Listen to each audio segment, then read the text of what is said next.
Hello दोस्तों, स्वागत है आप सबका हमारे इस चैनल में। तो देखिए, आज हम अस्तर वाला ब्लाउज बनाकर दिखा रहे हैं। तो मैंने अस्तर निकाल ली और एक और बॉर्डर है, तो आप पीछे साइड भी लगा सकते हैं जो बचा हुआ है। और ये है तीरा पट्टी और ये आई हुक वाली पट्टी, इनको साइड में रखते हैं। और ये आगे वाला पल्लर है और ये भी, ये दोनों आगे साइड के पल्लर है। और ये देखिए, ये है पीछे वाला पल्लर। तो ये सारी कटिंग मैंने करके रख ली थी। अब देखिए, उल्टे साइड में हमको सिलाई लगाना है। इस तरह से अस्तर और कपड़े को हमने एक समान रख लिया है और इस पर सिलाई लगा देते हैं। इस तरह से हमको एक पैर का मार्जिन देते हुए इस तरह से सिलाई लगा लेना है। और इसके बाद देखिए, अब हम लगाएंगे फिनिशिंग वाली, इसको हम चपटी सिलाई भी बोलते हैं। तो इस तरह से अस्तर साइड हमको सिलाई लगाना है। ये जो पट्टी आ रही है जिस पर हमने सिलाई लगाई थी, वो भी अस्तर की तरफ ही मोड़ना है। और देखिए, मैंने पूरी सिलाई लगा ली है। अब इसके बाद एक सिलाई हम ऊपर से भी लगाएंगे ताकि कपड़ा अच्छे से बैठ जाए। तो यहाँ पर भी हम किनारी से सिलाई लगाएंगे, बिल्कुल किनारी से नहीं लगाएंगे, एक पैर का मार्जिन देते हुए इस तरह से सिलाई लगा लेंगे। और देखिए, मैंने सिलाई लगा ली। अब बीच से एक सिलाई लगा लेते हैं, कच्ची सिलाई। तो इस तरह से हमने बीच में भी लगा ली, उस किनारे पे भी सिलाई लगा लेते हैं ताकि कपड़ा अच्छे से सेट हो जाए, इधर उधर ना खिसके। तो देखिए, अब आर्म होल पर भी हम इस तरह से सिलाई लगा लेंगे ताकि अस्तर और कपड़ा दोनों अच्छे से सेट हो जाए। और इसी तरह से हम इस साइड भी सिलाई लगा लेते हैं। ये देखिए, मैंने चारों तरफ से सिलाई लगा ली है। और अब लगाएंगे हम प्लेट। ये पीछे वाले पल्लर में जो प्लेटें डालते हैं वो लगा रहे हैं। यहाँ पर प्लेट की चौड़ाई हमने 1.5 इंच का कपड़ा छोड़ा था, तो पौने इंच लेकर 1.5 इंच की प्लेट डाली है। एक साइड से 1.25 इंच होता है और दोनों साइड से 1.5 इंच। और यहाँ पर देखिए, लंबाई रखी है हमने 5 इंच प्लेट की। तो इस तरह से 5 इंच की लंबाई पर हमारी प्लेटें एकदम से अच्छी आ जाती है, जितनी हमको चाहिए उतनी ही। और ये देखिए, अब ये ले लिया है मैंने आगे वाला पल्लर। तो यहाँ पर आगे वाले पल्लर को हमको दोनों को आमने सामने रख कर देख लेना है। ये दोनों साइड के हैं, नहीं तो अगर एक नहीं देखेंगे और कपड़े में भी उल्टा सीधा अगर नहीं दिखाई देता है तो दोनों पल्लर एक साइड के भी हो सकते हैं। इसलिए हमको दोनों पल्लरों को आमने सामने रख कर जरूर देख लेना है। और ये देखिए, इस तरह से अस्तर के साथ इसको भी सिलाई कर लेते हैं चारों तरफ से। और ध्यान रखें कि कपड़े में झोल नहीं आनी चाहिए। जैसे ही सिलाई लगाएं तो इस तरह से कपड़े को इस तरह से साफ करते जाएं तो अंदर से उसमें झोल नहीं रहेगी। और ये देखिए, मैंने चारों तरफ से सिलाई लगा ली है। इस तरह से मुड्ढा पर भी सिलाई लगा लेते हैं और गले पर भी ज़रूर सिलाई लगाएं ताकि जब हम पाइपिंग लगाएं तो गले फैले नहीं। और इसी तरह से देखिए, मैंने दोनों पल्लरों पर सिलाई लगा ली है और अब इस पर हम प्लेटें डालते हैं। तो देखिए, मैंने इस तरह से ये जो मेन प्लेट है उसको डाला है पहले और इस पर डबल सिलाई की है। और उसके बाद डालेंगे हम जो सामने वाली प्लेट आती है उसको। तो इस तरह से कपड़ा बिल्कुल फिक्स अस्तर के साथ ही होना चाहिए। अगर कपड़ा और अस्तर अलग अलग हो रहा है तो इसको नुकीली चीज़ से, कुछ से भी, पेन हो या कैंची से भी कर सकते हैं, पेचकस से भी, इस तरह से कपड़े के साथ मिलाकर ही सिलाई लगाएं। फिर प्लेटों में ये जरूर ध्यान रखना है कि ऐसा ना हो कि अस्तर पर सिलाई डल जाए और अंदर का कपड़ा पकड़ा ही ना आए। तो अस्तर और कपड़ा दोनों को साथ ही पकड़ना है। इस तरह से चारों प्लेटें लगा देना है। तो इसी तरह से हम दूसरे पल्लर में भी प्लेटें लगा लेंगे। तो देखिए, हमने दोनों पल्लर में प्लेटें लगा ली हैं और अब लगाएंगे हम तीरा पट्टी। तो यहाँ पर देखिए, अस्तर साइड अस्तर रखा है मैंने और कपड़े की साइड देखिए बीच में है पल्लर और दोनों साइड है तीरा पट्टी। ये अंडरग्राउंड तीरा पट्टी लगा रहे हैं। इसकी सिलाई ऊपर दिखाई नहीं देगी, अंदर हो जाएगी, इसीलिए हम इस तरह से रख कर सिलाई लगाते हैं। तो देखिए इस तरह से मिलाकर हमको पूरी सिलाई लगा देना है। देखते जाना है कि कहीं कपड़ा हमारा छूट न जाए। तीनों पल्ला एक से ही जाने चाहिए, दोनों तीरा वाली पट्टी और जो बीच में पल्ला रखा था वो भी एक साथ ही सिलाई में आना चाहिए। तो इस तरह से देखिए पल्ला मैंने अंदर कर दिया है और ये तीरा पट्टी पर हम सिलाई लगा रहे हैं। अभी देखिए इस तरह से सिलाई लगा लें। ध्यान रखिए कि कपड़ा दबना नहीं चाहिए। ये जो हम पट्टी पर सिलाई लगा रहे हैं उसी पर रहनी चाहिए सिलाई। और अब इसको हम बाहर निकाल लेते हैं। ये जो पल्लर हमने अंदर रखा था उसको बाहर निकाल लिया है। ये देखिए सिलाई अच्छे से हो चुकी है। और अब हम पीछे वाले पल्लर से नाप के देखेंगे कि पल्लर हमारा बराबर आया है कि नहीं। अगर छोटा बड़ा होता है तो हम यहीं से सिलाई कर लेते हैं। यहाँ पर देखिए तीरा कम से कम 1 अंगुल बड़ा आया है। मैंने थोड़ा सा कपड़ा थोड़ा ज़्यादा काटा था आपको समझाने के लिए। तो इस तरह से अगर छोटा बड़ा होता है तो हम दोबारा से उल्टा करके इस पर सिलाई लगा लेते हैं। तो इस तरह से कपड़ा नहीं दबना चाहिए अंदर वाले पल्लर का। तो देखिए इस तरह से उंगली से उसको साइड में करना है कपड़े को। इस तरह से मैंने दोबारा भी सिलाई लगा ली है। अब इसको हम फिर से बाहर निकाल लेंगे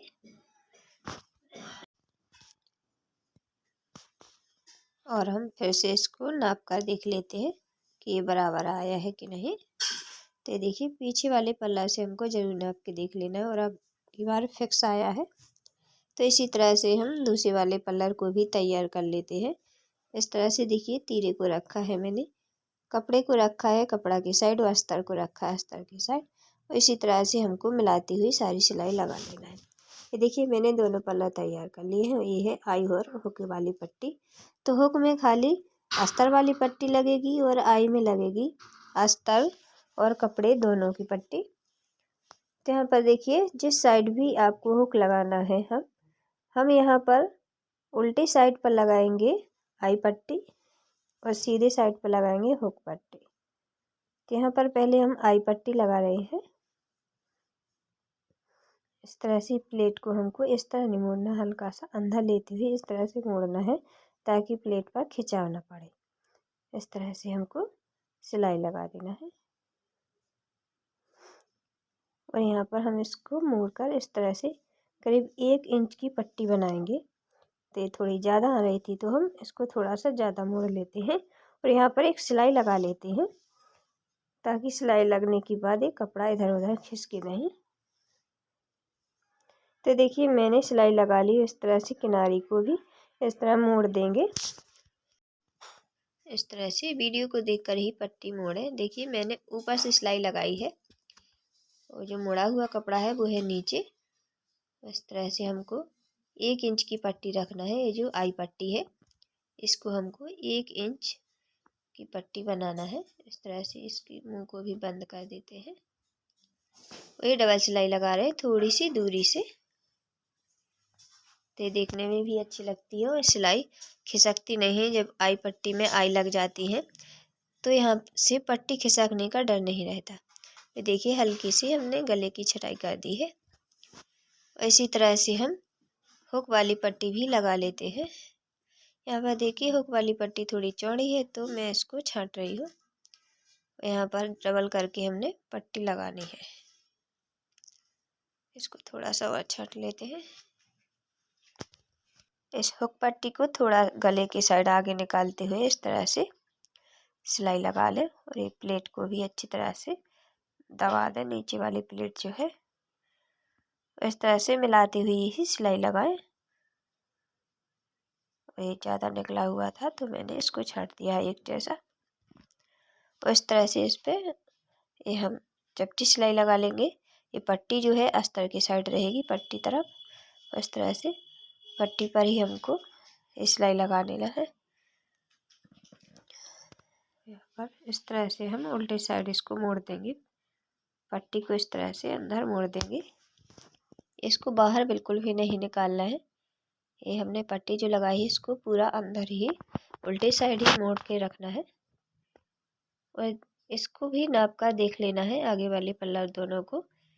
ये जो हुक वाली पट्टी है ना, इसका गला थोड़ा छोटा हो जाता है, तो इसको हमको इस तरह से छाट देना है, क्योंकि ये पट्टी अंदर लगती है और आई पट्टी बाहर, तो एक तरफ का गला छोटा हो जाता है, एक तरफ का बड़ा, तो इसको हमको छाट कर एक जैसा बैठाना होता है। तो ये दोनों पल्लर एक जैसे हो गए हैं और अब हम पीछे वाले पल्लर पर इन दोनों को जोड़ देते हैं। तो यहाँ पर देखिए हमको गले की साइड से थोड़ा ज़्यादा लेना है और ये पीछे साइड थोड़ा कम लेना है। इस तरह से हमको सिलाई डालना है और डबल कर लेते हैं। ये देखिए मैंने मुंडा सिल दिए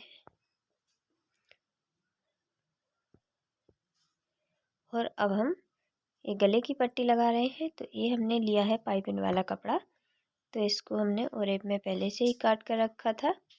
इसकी पाइपिंग बहुत ही अच्छी सी लगती है। इस तरह से कपड़े को खींच कर रखना है और ये ब्लाउज का कपड़ा उसको बिल्कुल भी नहीं खींचना है, सिर्फ हमको पाइपिंग वाली पट्टी को ही हल्के हल्के हाथों से थोड़ा थोड़ा ही खींचना है, एकदम से खींच कर नहीं रखना है। तो इस तरह से थोड़ा थोड़ा खींचते हुए सिलाई लगा लेते हैं। तो देखिए इस तरह से हमको पूरी सिलाई लगाते जाना है। यहाँ पर पूरी सिलाई लगाकर दिखा देते हैं आपको। ये देखिए मैंने सिलाई पूरी लगा ली है और यहाँ जो रुए ये जो निकले हुए हैं, इनको हम थोड़ा थोड़ा छांट देते हैं। तो इस तरह से हमने कपड़ा छांट भी लिया है और यहाँ पर देखिए इतना नहीं दबाना है हमको। अगर पट्टी आधी दब जाएगी तो मोड़ने के लिए बिल्कुल बचेगी ही नहीं। पट्टी के किनारे किनारे हमको सिलाई लगाना है और इस तरह से पट्टी को मोड़ देना है। अगर पट्टी हम पहले से ही ज़्यादा दबा देंगे तो मोड़ने के लिए आधी बचेगी, तो उससे पाइपिंग अच्छी नहीं आएगी। तो यहाँ पर देखिए पाइपिंग हमको इस तरह से बनाना है कि बिल्कुल पाइपिंग अच्छे से गोल आनी चाहिए, चपटी पाइपिंग नहीं आनी चाहिए। इस तरह से पाइपिंग के किनारे किनारे ही सिलाई लगाना है हमको। ये पाइपिंग पट्टी पर सिलाई नहीं चढ़ाना है और ना ही पट्टी से बहुत दूर सिलाई ले जाना है। इस तरह से पट्टी के किनारे किनारे ही सिलाई लगाना है। इस तरह से देखिए उंगली से इसको दबाया और इसको अंदर पूरा मोड़ कर थोड़ा सा ऊपर की तरफ घुमाया, तो पाइपिंग अच्छे से गोल बैठ जाती है। देखिए पाइपिंग एकदम अच्छे से बैठ चुकी है। कितनी फिनिशिंग के साथ पाइपिंग बनी है। इसी तरह से हमको पूरी पाइपिंग बना लेना है। ये देखिए मैंने गला अच्छे से लगा लिया है, पाइपिंग बन चुकी है। और अब हम बनाएंगे आस्तीन। तो यहाँ पर देखिए आस्तीन पर भी हमको अस्तर लगाना है। तो अस्तर का कपड़ा हमारा कम है, अस्तर कम पड़ रहा है, तो इस कपड़े को हम अस्तर में जोड़ देंगे। तो यहाँ पर पहले सिलाई कर लेते हैं। ये देखिए मैंने अस्तर में कपड़ा जोड़ दिया है और अब आस्तीन के साथ सिल लेते हैं। और ये देखिए इसको हमको नीचे वाले कपड़े को मोड़ना है, यानी कि अस्तर को मोड़ना है और आस्तीन को नहीं मोड़ना है, क्योंकि उसमें पहले से ही बॉर्डर पाइपिंग वाली है, तो उसको हमको मोड़ना नहीं है। तो अस्तर को मोड़ देते हैं नीचे से और ऊपर से हम ये आस्तीन वाले कपड़े को इस तरह से रखेंगे और किनारे से ही सिलाई लगा देंगे। ये देखिए पाइपिंग पर भी हम किनारी किनारी से ही सिलाई लगा रहे हैं, ताकि अस्तर भी दब जाए और पाइपिंग पर भी सिलाई पक्की हो जाए। और देखिए इस तरह से ही हमको सिलाई लगा लेना है और इसी तरह से हम दूसरी आस्तीन भी बना लेते हैं। तो देखिए मैंने दोनों आस्तीनों को सिल लिया है और अब यहाँ से हम बराबर मिलाकर रखेंगे। दोनों आस्तीनों को हम एक साथ मिलाकर रख लेते हैं, क्योंकि अब हमको आस्तीनों को छांटना है और एक जैसा बनाना है। ये देखिए अस्तर पीछे से निकल रहा है, क्योंकि अभी उसके कटिंग नहीं हुई है, सिर्फ कपड़े वाले आस्तीन की ही कटिंग हुई थी। तो अब हम दोनों को साथ में कटिंग कर लेते हैं। तो यहाँ पर पहले हम नाप कर देख लेंगे, जो भी हमारे ब्लाउज की लंबाई होगी उसको रख लेते हैं। तो यहाँ पर हमने 12.5 रखा है क्योंकि 12 इंच आस्तीन चाहिए। वहाँ पर रखा है हमने 12.5, तो यहाँ पर रखेंगे हम 9.5। हमने 3 इंच कम किया है आस्तीन की गहराई के लिए, और इस तरह से निशान लगाकर हमको कटिंग कर लेना है। और अब देखिए, अब लगाएंगे हम गहराई। तो यहाँ गहराई के लिए हमने दोनों आस्तीन का एक एक पल्ला ले लिया है, और हमने आधा इंच से ज़्यादा गहराई दी है इसमें, 1.25 इंच की। और देखिए बीच वाला कट भी हमने लगा लिया है, ताकि हमको पता रहे कि आस्तीन का सेंटर कौन सा है। और यहाँ पर भी हम इसके किनारे से सिलाई लगा लेते हैं, ताकि जब हम आस्तीन लगाए तो उसमें हमको परेशानी ना हो। कपड़ा और अस्तर एक साइड बैठ जाता है, एक साथ रहता है, तो जब आस्तीन लगाते हैं तो उसमें हमको परेशानी नहीं होती है कि कहीं कपड़ा ना छूट जाए या सिर्फ अस्तर ही दब जाए, कपड़ा रह जाए। तो इसकी कोई परेशानी नहीं रहती है जब हम पहले से सिलाई लगा लेते हैं। तो यहाँ पर देखिए हमने सिलाई तो लगा ही ली थी। अब ये जो बीच वाला सेंटर है इसको हमने इस तरह से रख लेना है, मुट्ठी से कट मिलाकर इस तरह से, जहाँ तक भी हमारी आस्तीन आती है, और इस तरह से हम उस पर सिलाई लगाते जाते हैं। तो इसी तरह से हमको आस्तीन को मिलाकर ही लगाते जाना है। और सिलाई लगाते समय ना तो हमको आस्तीन को खींचना है, ना ही नीचे वाले कपड़े को खींचना है, बस बराबर मिलाकर रखते जाना है और सिलाई लगाते जाना है। और इस तरह से देखिए हमको मिलाकर ऊपर वाली सिलाई भी लगा लेना है। पहले हम बिल्कुल किनारे से एक सिलाई लगा लेंगे। ये जो सिलाई लगाएंगे ये अंडरग्राउंड सिलाई हो जाएगी। तो इस तरह से हमको ऊपर से ही एक सिलाई लगा लेना है, जो कि सीधी साइड रहेगी ये वाली सिलाई। तो इस तरह से हमको पल्लर को मिलाते हुए सिलाई लगा देना है। देखिए हमारी सिलाई लग चुकी है, इसको थोड़ा थोड़ा छांट देते हैं ताकि सीधे तरफ इसके ये रुए हैं वो ना निकले। और अब लगाएंगे हम उल्टी तरफ की सिलाई। तो यहाँ पर हमको नाप कर ही सिलाई लगाना है, जो भी आपका नाप हो उसको इस तरह से नाप कर निशान लगाकर उस पर सिलाई लगा दें।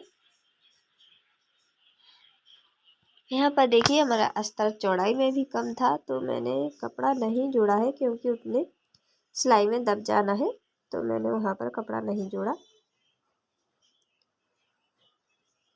तो इस तरह से पूरी सिलाई लगा दें। तो ये जो हमने पहले सीधी वाली सिलाई डाली थी वो दब चुकी है अंदर, और अभी उल्टे साइड भी सिलाई लग चुकी है। और ये जो अस्तर हमारा खुला खुला दिख रहा है, तो उसको भी हम इस तरह से ऊपर से सिलाई लगा देंगे तो वो भी दब जाएगा। तो इस तरह से हमारी सिलाई लग चुकी है फिनिशिंग के साथ। ये देखिए यहाँ पर हमने दोनों आस्तीन लगा ली है और दोनों की भी सिलाई हो चुकी है। तो इस तरह से ब्लाउज बनाकर तैयार कर सकते हैं। हमारा ब्लाउज बनाने का तरीका आपको कैसा लगा, एक कमेंट में लिखकर ज़रूर बताइए। थैंक यू, धन्यवाद।